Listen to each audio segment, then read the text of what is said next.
नाशिक महापालिका हद्दीतील पश्चिम विभागातील प्रभाग क्रमांक 7 मधील जुने पंपिंग स्टेशन गंगापूर रोड येथे उभारण्यात आलेल्या हिंदू हृदय सम्राट वंदनीय बाळासाहेब ठाकरे स्मृती उद्यानात सुरू असलेल्या बाल महोत्सवाच्या आजच्या दुसऱ्या दिवशी लहान मुलांसह नागरिकांचा उत्स्फूर्त प्रतिसाद पाहायला मिळतोय। या बाल महोत्सवात बालकांसाठी विशेषतः ॲडव्हेंचर पार्क, विविध खेळणी, मनोरंजनात्मक व सर्जनशील उपक्रमांची सुविधा उपलब्ध करून देण्यात आली आहे। उद्यानातील विविध खेळांचा आनंद घेताना लहान मुलांचा उत्साह ओसंडून वाहत असून पालकांनीही समाधान व्यक्त केले। बाल महोत्सवाच्या आजच्या दिवशी बोलक्या बाहुल्यांची धमाल हा विशेष कार्यक्रम सादर करण्यात आला। प्रसिद्ध बाहुली कलाकार सत्यजित रामदास पाध्य यांनी अचातराव व त्यांच्या सहकारी बाहुल्यांसोबत सादर केलेल्या कार्यक्रमाने लहान मुलांसह उपस्थित नागरिकांना खळखळून हसविले। या कार्यक्रमास बालकांची व पालकांची मोठ्या प्रमाणावर उपस्थिती होती। बालकांच्या कल्पना शक्तीला चालना देणारा, शिक्षणासोबतच मनोरंजनाची मेजवानी देणारा हा बाल महोत्सव नाशिककरांसाठी आकर्षणाचा केंद्रबिंदू ठरत आहे। या बाल महोत्सवाबाबत अधिक माहिती शिवसेना उपनेते अजय बोरस्ते यांनी दिली आहे।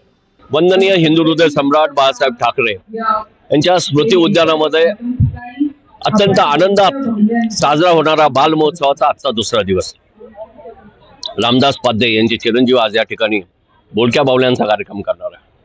आपण बघितलं असेल की सर्व तरुणाई आणि सर्व माझे बालमित्र या ठिकाणी अत्यंत आनंद आणि उत्साहात त्या सर्व ॲडव्हेंचर पार्क असेल, इथे खेळणी असेल, या सगळ्यांचा आस्वाद घेतात। नाशिकच्या अत्यंत ख्यातवंत अशा कलावंतांच्या पोर्ट्रेट्स ह्या आपल्या कला दालनात लागलेल्या आहेत आणि ज्या उद्देशानं आम्ही हे स्मृती उद्यान केलं होतं, कारण वंदनीय बाळासाहेबांना अपेक्षित होतं की त्यांच्या विचारांची पिढी ही तयार व्हायला पाहिजे आणि म्हणून कलावंत असतील, साहसी मुलं असतील, या बाजूला आपण बघितलं असेल की आमचं मोठं सॉफ्ट स्किल ट्रेनिंग सेंटर आहे। या सर्वांचा उपयोग एक नवीन सशक्त तरुण पिढी निर्माण करण्यासाठी करायचा आहे। मला नाशिककरांना सांगायचं आहे, आजचा दुसरा दिवस आहे। उद्या ह्या बाल महोत्सवाचा समारोप आहे। उद्या 4 वाजता 4 ते 8च्या दरम्यान तुम्ही बाळासाहेब ठाकरे, वंदनीय बाळासाहेब ठाकरे स्मृती उद्यानात यायला विसरू नका। येताना एकटे येऊ नका, आपल्या सहकुटुंब या आणि पूर्णपणे या उद्यानाची मजा घ्या, हीच आपल्याला विनंती। जय हिंद, जय महाराष्ट्र। माझं नाव प्राची पंकज कोठावदे। आज आम्ही या कार्यक्रमासाठी आलोय, बोलक्या बाहुल्यांच्या कार्यक्रमासाठी। लहान मुलांना घेऊन अजय दादांनी खूप छान कार्यक्रम मॅनेज केलाय। खूप छान नाशिकमध्ये पहिल्यांदा असा कार्यक्रम झालाय, त्याबद्दल अजय दादा बोरस्तेंचा आम्ही आभार मानतो। माझं नाव राकेश गुप्ता आहे आणि मी नाशिक या ठिकाणी राहतो।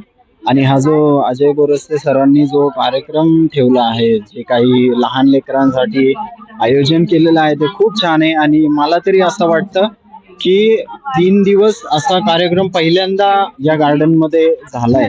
याच्या पहिले पण मी या ठिकाणी येऊन गेलो, पण असा कार्यक्रम झाला नाही, असं आयोजन झालं नाही। पण हे खूप सुंदर आयोजन आणि लेकरं विशेष म्हणजे एन्जॉय करतायत सर्व। इथे टॅटू वगैरे पण काढतायत, तिथे गार्डन आहे, त्या ठिकाणी त्यांनी ऍक्टिव्हिटीज ठेवल्या आहेत आणि सिंगिंग वगैरे चालू आहे आणि खूप आनंद वगैरे साजरा करतायत लेकरं। त्याच्याबद्दल मी अजय बोरस्ते सरांचे आणि त्यांच्या संपूर्ण टीमचे मनापासून आभार मानतो। वंदनीय हिंदू हृदय सम्राट बाळासाहेब ठाकरे यांच्या स्मृती स्थळावर अजयदादा बोरस्ते ऊर्जा प्रतिष्ठान यांनी बाल महोत्सव आयोजित केला आहे। त्या महोत्सवामध्ये वारली पेंटिंगचा आज कार्यक्रम एक आहे, त्यानंतर बोलक्या बाहुल्यांचा एक कार्यक्रम आहे। आता मी आणि माझी मुलगी नितिशा आम्ही दोघांनी इथे सहभाग घेतलाय। आज आम्हाला इथे वारली पेंटिंग कशी काढली जाते त्याचं आम्हाला प्रशिक्षण दिलंय। आता यानंतर बोलक्या बाहुल्यांचा एक कार्यक्रम होणार आहे, उद्या मॅजिक शो होणार आहे। या ठिकाणी जे काही उपक्रम केले लहान मुलांसाठी बाल महोत्सव, त्याबद्दल मी सर्व ऊर्जा प्रतिष्ठान आणि वंदनीय हिंदू हृदय सम्राट बाळासाहेब ठाकरे स्मृती स्मारक समितीचे आभार व्यक्त करतो। धन्यवाद। माझं नाव निलेश आहिरे, ही माझी मुलगी नितिशा आहिरे। Thank you, bye. सुनीला माणिक घोगरे, नाशिक मधनं आली आहे, गंगापूर रोड। अजय दादा बोरस्ते साहेबांनी जी संकल्पना मांडली आहे बाल उत्सवाची, ती अतिशय सुरेख आहे। माझी मुलं आहेत 2 आणि माझ्या भावंडांची मुलं आहेत। त्यांनी बऱ्यापैकी इथे एन्जॉय केलं आहे। इथे ॲडव्हेंचर पार्क आहे, मोटू बरोबर आहे, नेल आर्ट आहे, नंतर आज काहीतरी याचा खेळ आहे बोलक्या बावड्यांचा, तोही अतिशय सुंदर आहे. आम्ही त्याची वेट करत आहोत की तो बघू आणि आनंद घेऊ त्या उत्सवाचा, असं एकंदर आहे. आणि यानंतरही त्यांनी असे विविध प्रयोग किंवा प्रयोजन करावे, म्हणजे मुलांसाठी प्रौढांसाठी पण असतील, सिनियर सिटीजन साठी सुद्धा काही करावं, असं काही व्याख्यानमाला तरी छान वाटेल, आम्हाला आवडेल. थँक्यू.